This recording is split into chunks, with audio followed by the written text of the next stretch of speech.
Okay, today we're joined by Andriana Mendez, founder of Sensational Seniors, a certified senior advisor dedicated to empowering older adults through education, community, which is so important, and connection. Inspired by her own caregiver journey with her mother, Adriana created Sensational Seniors to combat post-pandemic isolation and help families navigate with confidence. You lead free workshops across the East Bay, bringing together seniors, caregivers, and trusted professionals. And you and your husband run Custom Moving Solutions as a senior move management company. That must be the hardest job of them all. Yeah. To help older adults transition to their next chapter with dignity and ease. Welcome.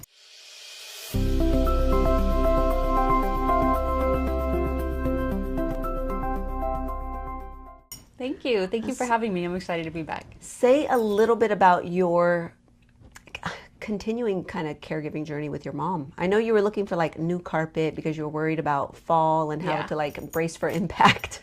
Yeah, so it's definitely been a challenge and a journey with my mom. As you know, she had a really bad fall in 2021, and we've been making adjustments to her house, kind of that universal design concept, home safety, just, taking out all the rugs, and we recently redid the carpet in her bedroom, so it's very low profile because we thought maybe that could be, I think it could be some other things, but I think that was a nice step to at least help eliminate that. I mean, at this point, anything we can do to eliminate potential risks that are home-based, we're doing. I mean, health is a whole different situation, but I mean, there's things you can do to the home that are pretty easily done.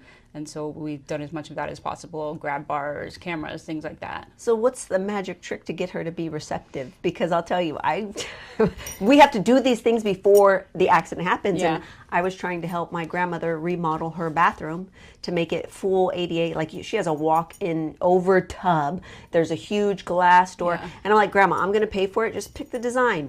Yeah. And I said, and I'm going to do it while you're on vacation with your sisters. And she kind of was like, well, I kind of still like the bathtub. And I'm like, you can't get in the bathtub. I know. So how did you? I mean, I think for us, you just the subject. You just were like, hey, this makes sense, or? Yeah, I mean, I don't think any older adult really wants to feel like, oh, they're being told what to do. And so I always, at least for my mom and my parents or older people that I know, for my mom specifically, I try to include her as much as possible and just kind of say, hey, this is what I'm worried about. This is what we've seen. This is what's happened. We don't want this to happen again. And I'm worried, and there's things we can do, and let's make a decision together. And so I think by her being included in things, like for her carpet, for example, we went down to the carpet place. She got to look at the different styles and the different colors, and so that way that she had a lot of the control in it. And so I try to explain to her that, I want to include you. I want for you to be able to do things the way that you want to do. And I think that's what helped her, rather than me feeling like, I'm going to be here and we're going to make a bunch of changes. And that's what's worked for her. I don't know if that works for everybody. I know some people, it just unfortunately takes that something to happen. But trying to be proactive is always what we strive for. I know. And it is so hard. Okay, so let's go with our first question. So your caregiving journey made you realize that, oh my gosh, the Sensational Seniors, this kind of birthed that whole process. Tell me a little bit about that. Yeah, it's so interesting because it kind of simultaneously, I already had this idea that kind of coming out of pandemic, I really wanted to create a space for seniors to come out and be celebrated, to be social, have somewhere to go, to actually have a plan to put onto their calendar, because after the pandemic, it was so, kind of up in the air. But kind of right along that same time is when my mom had her fall. And so going through that firsthand, even though I was already being educated, you and I had been already working together, I'd heard the stories, but going through it firsthand really took into account that proactive piece. Like, there's so many things that we can do, the discussions we can have, modifications that can be made, plans that can be made that need to be done now. And a lot of it is, if the senior is able to do it, if the older adult still has the, ability to make those choices, they should be doing that. Or at least some of them don't even, there's a lot of topics we talk about that, older adults or just the general population are not familiar with, legal things, financial things. bringing those things to light to really empower seniors to make those choices to improve the quality of their life and to have those conversations with their families and their loved ones so that everybody's kind of on the same page and you don't get that moment where everything hits the fan and nobody's prepared and it's so overwhelming emotionally, physically, all of the above. And so just kind of trying to align all of those things, again, the education piece, but also the family piece of it also. Yeah, and even just the basic estate planning. Sometimes I'm scratching my head like, well, you what? Yeah. You don't have a basic estate plan set up? If your loved one loses capacity to make decisions, good luck. Yeah. You're going to be in the system. You're going to have to go, whether be it probate if they pass, or, have a special needs conservatorship. And I went through that willingly, and just to get it started, $17,000. Yeah. $17,000. Yeah. Thank you, Matthew Talbot, after Walnut Creek, great attorney. But I said, Matthew, after $17,000, if there's anything administratively I can do, I'm going to do it. Quit billing me. Yeah. I'm about done. Yeah. Because it was expensive. It's crazy, and it's just not. To me, it's been so crazy in that a part of in studying for CSA, which I know we'll talk about it in a little bit, is these types of what I feel like are should be common knowledge is not common knowledge. It's not taught in school. It's not even taught in college. It's taught in real life when it happens to you. Yes. And so, like I said, when that fall happened with my mom, I was like, oh, wow, like I don't know where any of her stuff is at. I don't know like what even her estate plan says. Mm-hmm. And so learning it on the go is not the way to go. I mean, because there's already too many things going on, and it's just so shocking to me. Yeah. And so, like I said, again, educating families so that if something like that does happen, you're at least prepared and being able to respect your elder with dignity. Yeah, and have them have a plan and have their password somewhere and be able to access their capital so you can pay for care. God forbid something happen. Yeah. Okay, so bringing together caregivers and multi-generational families. From your perspective, what's the biggest misconception people have about aging in place and planning ahead? The biggest misconception about aging in place and planning ahead. I don't know if it's a misconception, but again, I think most people they say it's not going to happen to me. I think that's probably the biggest, I'm never going to get old. I think that's the biggest thing I hear people say, and you probably hear. Or I'm going to die in my house. How many people have you guys moved out of their homes that were like tri-level, weren't appropriate, and they were like, I'm going to die in my house, but you're going to die because of your house. Yes. Yeah. People waiting too long to kind of reevaluate their home and truly think about, okay, what does the next decade look like living in this home? Even if you live with family, like, okay, are these people going to be around? Do they want to care for you in your home? Is that ADU a better situation for the family dynamic? Like I said, do you move from some of the upper floors down to the lower floors for the older adults so they don't do the stairs? Again, but talking about those things before it becomes a huge issue, or before arthritis sets in and those stairs are the worst, or like I said, a fall already happens. I think that's what it's just waiting too long in general, or that I'm going to stay here forever when truly that it's not the best to stay in your home forever, and your family at some point needs to recognize that and allow for new housing options to be an option for. And even if that is downsizing to a condo, like a Rossmore situation, like maybe that, I could see myself living in Rossmore. Yeah. It's beautiful there. Yeah. I mean, do they need There's a lot of beautiful, retirement communities, 55 and older communities that are built already. Trilogy. Right? And they're built already with that universal design concept in place. So you almost don't even think of it. It's turnkey. Yeah. So you don't have to think about walking in and doing a bunch of renovations. It's just that is a new wave of housing. And I'm really happy to see that. Yeah. I know. And even with adaptive equipment for like gym equipment, because you got to keep our mobility and strength and all of that good stuff. Okay, so as a certified senior advisor, you specialize in training across health, social, financial, legal domains of aging. How does that lens help you shape the way you help educate families with this whole new CSA designation?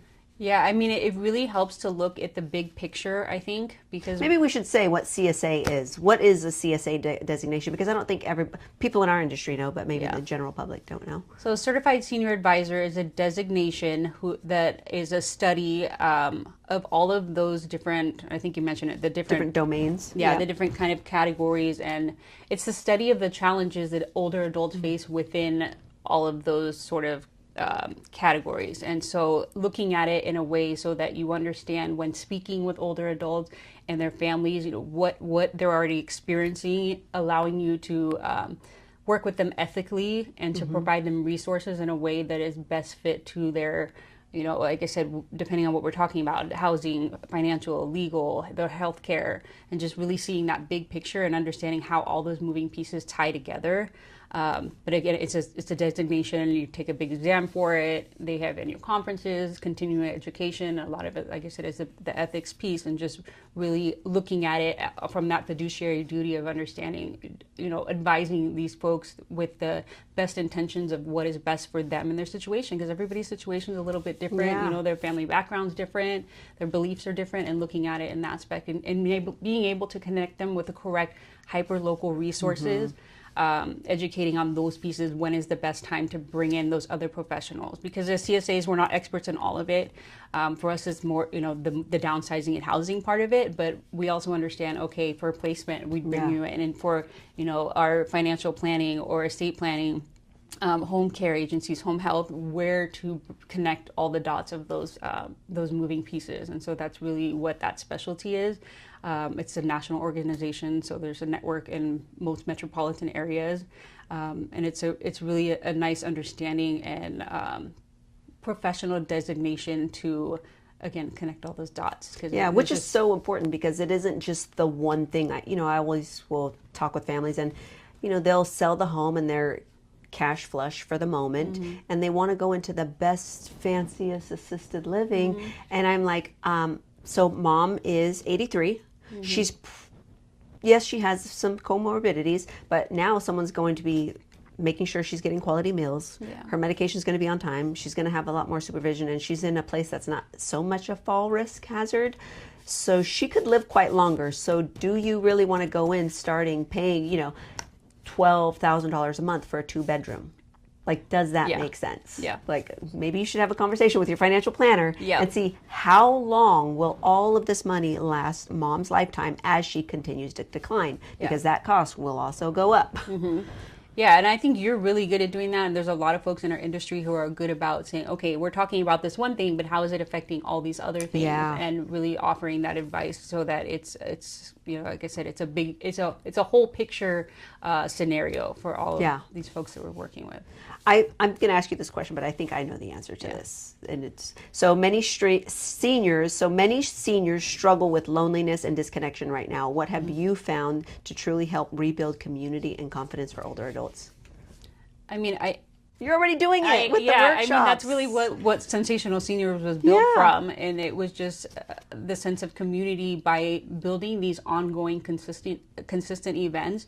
And I love it because I see people, I'm actually, next year will be year 5 of Sensational Seniors. And That's quick. Yes, I know. And I've seen so many people who we know on a first name basis now, and they've made friends, and that's especially a lot of these people, they don't have a spouse that they live with anymore, or maybe they don't even have their adult children live nearby, and seeing them make those connections with their local neighborhood friends at this point that they look forward to seeing on a regular basis has been really amazing. And that's really what we do it for. On the Sensational Seniors education piece, that's really what that's based around. And sometimes they're lunch and learn, sometimes we have coffee and snacks, and I think just sometimes sitting down and having a meal with someone and just, what's going on with you this week, what's happened since last time we were here, and just being able to share those things that are so important, especially when you don't have someone at home. And can we talk about the topics? They're not boring topics. It's not just Medicare and downsizing. We're talking about fun stuff, right? Yeah, I mean, I have. What's on the horizon for 2026, topic-wise? Topic-wise, I've it's always a variety of things. I'm working with a lot of different speakers, so I try to lean on my speakers to say, what's going on in your industry, or what's been a popular topic. But the Chip Connolly thing was amazing. Yeah, the midlife era, talking about adult children and some of the challenges that they feel, or when you get to midlife, what does that mean, and where are we looking? We have another event that is working with a Dave Iverson in January. That's going to be. He wrote a book about caregiving for his mother who had dementia for 10 years, and so he could come in, talk about his book, and we'll have kind of an open forum. So that's fun. We get sometimes local celebrities like that will come in, and especially in the caregiving topic, it's always very popular. The caregiving screening show. Yeah, we had that earlier this year. Yep. That was great, and so that was the film that we showed, and we kind of kicked that back and had some caregivers speak, and people shared about caregiving touches everyone at some point. Oh yeah. And so it's so relatable, and I think for people to come at, because it's not common, you don't usually, you're not at work or at the grocery store talking about what your caregiving journey is, and it's, again, because it touches so many of our lives, it's nice to come to a space to talk about things like that. So yeah, we have those types of events. You and I are going to be doing the senior living tour bus, which is really that was fun. Love that. Yes, so we'll have that coming up again. I've got meaningful gift giving, things I know older adults struggle with, what do they buy their, younger, but it's not about really buying things. It's, what do they have that they could pass on to their younger generation or family that would be meaningful? Yeah. I think, especially when they've collected so many things over all the years of their lives. But we have a lot of stuff coming up. Like I said, we've got different speakers, at least 24 different speakers, all different things, even about what does audiology have to do with your memory loss and things like that. So just different topics that are very kind of niche and that are not common knowledge. Yep. And that's kind of what the goal is, to bring kind of that, I didn't know that, or I really need to go home and talk about that. Yeah. I would love to see someone in, I don't know if it's out there yet, but someone in the geriatric space talk about, peptides and how that's helping with arthritis or neuropathy. Yeah. I don't know if it has hit that area yet. It's certainly in the hormonal women stuff that I'm into, but I don't know. I would love to see if that'd be interesting. Okay. we can find anyone because since my grandmother has gotten a couple of her vaccinations, she calls it a problem with her sciatica, but she's doing a lot of furniture walking. And she's like, it's my neuropathy, and then all they're prescribing for her is gabapentin, which I think it kind of makes her a little sleepy. So maybe that'd be a good one for our prescription path advisors to tell us the down low on peptides. What do you think about it for older adults? Yeah, no, that sounds good. We should have him talk about it. Okay, so you also run Senior Forum, which connects fiduciaries, realtors, healthcare providers, and senior care professionals. What gaps in the senior care ecosystem are you trying to bridge with that network? I'm trying to get everyone kind of on the same page. So I feel like so many of us are out in our little niche industries and, working and kind of just narrow focused. And so Senior Forums, the idea is to bring everyone together and to we do kind of speed networking, but then we also have more of the intense networking, but to kind of just talk about what are the challenges within each industry, and that table talk that we have at all the Senior Forum allows us to kind of give feedback because the way I set up the tables is that it's a diverse group of professionals. So it's not a whole group of home care sitting together. It's we might have an estate planning person, a home health aide, home care placement, downsizing specialist, and we kind of will almost talk about case studies, talk about this is what we do, but how does that relate to what the challenges our clients are facing? And so be able to kind of do that brainstorm on a very tight knit level. Very impactful, and that's something we do on an ongoing basis, on a quarterly basis, and I've gotten really good feedback about it, so we'll continue to do that next year. And I've learned so much from other people, and how we can approach certain situations, or what professionals do we bring in and refer to our clients who are dealing with different things. Because there's definitely not a one size fits all situation, especially when you have older adults aging together, couples. It's like now you really have to be mindful about what is going to really make the most sense financially, emotionally, to also support both of them as their maybe their declining health is going in opposite direction. So it just those are some tricky moves, and you have to know, okay, look, maybe it makes sense right now, get these professionals in your home for a time. And most of us, I think we're all education driven. We are okay with having those conversations or consultations of, let us hear what's going on. And, I know you do that all the time too. It's just, I want to be the first to know if there's a new program or service. And even if that means, I think someone just posted something online yesterday, and I spent over an hour with this lady on the phone, I saw that. Helping her situation. I was like, look, Like right now, your situation's pretty cherry. Mm-hmm. If you got up and moved, Yeah. you would be paying more, Mm-hmm. and I can't promise that you'd be getting better care. Yeah. And I'm just telling you the truth. Yeah. And this is me coming from, I get paid to move you. And I'm like, I don't think you should move. Yeah. I think you should just stay put, and why don't we strategize what can you do to fix this situation? Because here's the reality. Everything is not going to be perfect, even when you do move. Yeah. But do you have a good administrative team that you feel like you can communicate with and work alongside and say, hey, let's make things better and let's bridge this gap here. Yeah, yeah. You know, especially if it's not like any type of extreme neglect or abuse or something like that. Like, let's get over it. Yeah. And figure out how we can work And together. implement some things. Yeah. Mm-hmm. Okay, so number 7, through custom moving solutions, you and your husband help seniors right size and transition to new living environments. What emotional and practical challenges do families underestimate during this move? I do not envy what you have to go through.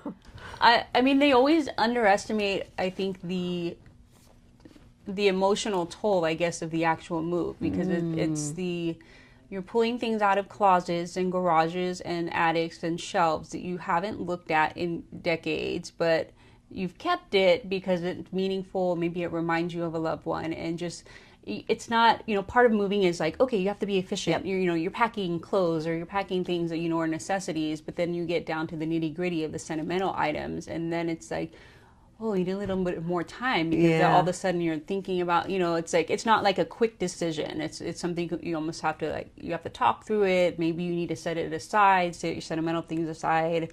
Maybe you want to have your kids over and talk about, or shoot a text to them. Does anybody want this? Yeah. Anybody. And the dispersing part is the most underestimated part. Once you get over the sentimental part, you're like, okay, I'm either going to keep this, or I'm going to memorialize this item, or okay, no, I'm not going to keep this. Now, what do I do with it? What are the choices? Because you don't want to just junk things. So it's like, okay, do you donate it? How do you memorialize an item? What would that look like? So, I mean, I've seen people either repurpose items and then gift them. Like, I saw somebody took one time, they had all this silver, most people aren't using silver. It's a whole silverware set. And she made wind chimes out of them. She made 3 of them, and she gifted them to her granddaughters. I've seen people take the little... If my grandma gave me a wind chime with silverware, Grandma, don't. I know. Don't. I mean, it's a nice... And it's also, it's something I think is meaningful for them. I've seen people even take like teacups and make them into little like candles and kind of attach them to the bottom of the saucers. Repurposing things in that way, or maybe photographing items and maybe writing where the item came from and maybe put it on a scrapbook page. So you're not necessarily keeping this big chair or hutch or armoire that came from Europe. What's wrong with the hutch? I know. I have a hutch right now. I know, hutch. My great grandmother's hutch. Everybody has a hutch. Josh was like, you got to get rid of it. This is not, wherever we move, it's not going. This ain't going to go. No. And I was like, so I've been looking on Instagram and Etsy, and I think I'm going to paint it first and try to sell him on it. I'm going to try to modernize it. I'm going to paint it black, keep it brown inside. I'm here for that. Yeah. Right. And let's see. Now that's the repurposing in you. Yeah. That's what I'm. Yeah, you can modernize things. I've seen artists do some. He's more realistic. He's like, you ain't got time to do that. I know, right? But you could try. I'm gonna try it. Yeah. Maybe I was gonna put some of the Dublin housing military moms. Does anybody want a project? Right. Maybe they'll do it for me. Yeah, and I'll pay them. I've seen some really nice things done. I did. I've seen some really cool things on Etsy, even with grandfather clocks. Yep. Yeah. There's something, I mean, if you have the time to do it, and, that's the key, is if a downsize move is impending, is to kind of start as early as possible. So you have time to do fun projects like that, or you have time to contact people to disperse the items that you don't want, that, hey, like, do you want these artworks that I have, or, you want this collection that I have?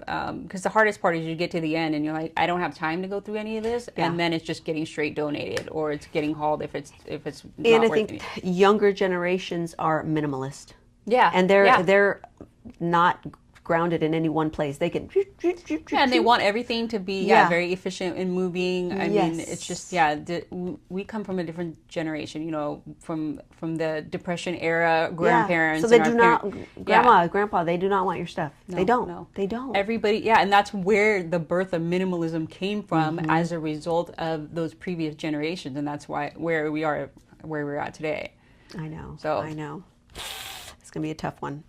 You work closely with families from the sandwich generation. Yeah. What advice do you give adult children who feel overwhelmed by caregiving, parenting, work, all of it? What advice are you giving to them? Yeah, I mean, definitely prioritize yourself. I mean, I know that's so hard to say that, but Can they access any of the workshops anywhere? No. You have to be there. Yeah, so right now you do have to be there in person, but it's coming. We will have some digital versions and some digital, well, there are some digital resources like on the website.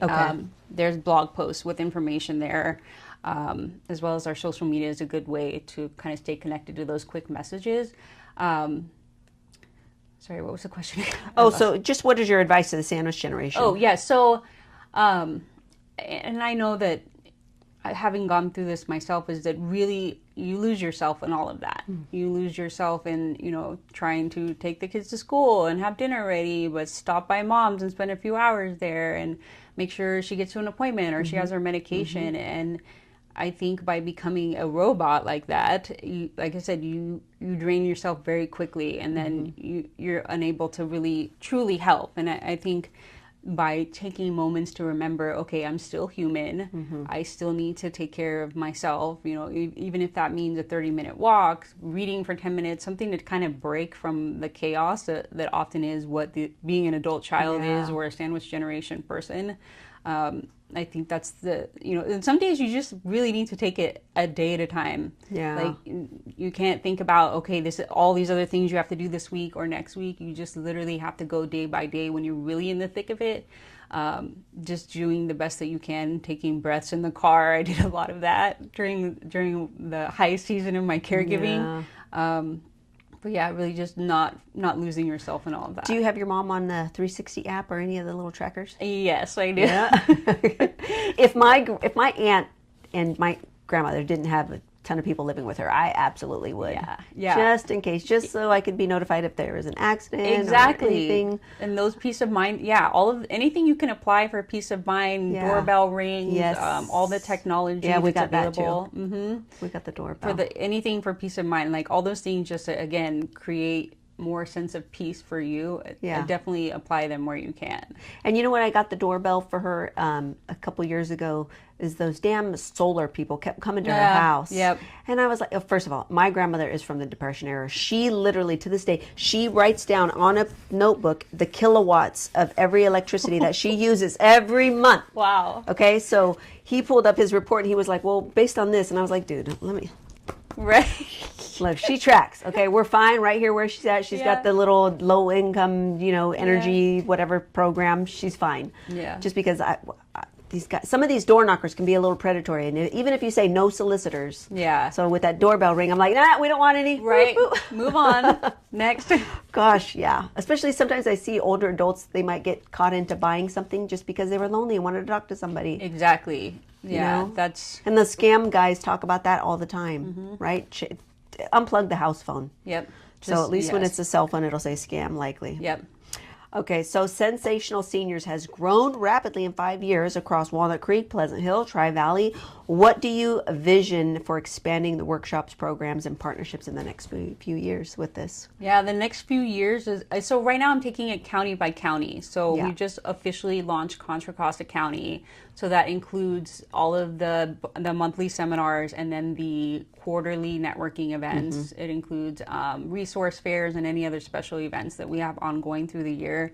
But there's a lot of moving pieces for that. And so Contra Costa County is pretty much in place. And so it's just kind of now rolling out, marketing all of these events. So, the biggest challenge is always just getting the public to be aware that these events are happening. So we're always working on that. But then we'll be expanding outwards by county and just go that way. And it just takes time, in building relationships with, again, I really try to focus hyper locally in the providers in terms of bringing the speakers and the professionals in and then having those networking events. And so it takes time in building those relationships with reliable, reputable people in those areas. So the next few years is just that going to be just doing that, just continuing to build kind of these really hyper local pockets of both providers. And making sure they're good and reliable. My database this year integrated Google reviews. So if a community has Google reviews, when I send their listing out, it will also capture that data. And that way you could Yeah, see. because that's so important. I mean, because a part of what we're doing is bringing directly to the seniors and their adult children and their families this information and these resources. We want to make sure that they're reputable people. Yeah. Because at the end of the day, you know, we're here standing here preaching these messages, and we And want the younger generation, they want the data. Yes. We want to know, before I go eat here, what is a Yes. Yelp review? Like, Yes. we're checking. We're Yeah. checking for the stars. We're checking the ratings. We want to know, like, Yeah. is this going to be worth my time and energy? Yeah, yeah. I mean, that's a big part of what I'm doing too. Yep. You know, it's just doing that research for people. So Yeah. So where can families find that information? They can visit sensationalseniors.net, and then I have a resources tab, and under the resources tab is blog articles, short information that they can grab from, as well as local partners on a county level are all listed in there. You can go to the page and see by category everybody's information, and then check out their websites if you want. I'm going to be adding everybody's socials in there as well, so people can check out socials. Sometimes I know for adult children that's the easiest way to kind of stay connected with some of those resources is through social. Okay, good. Any last words?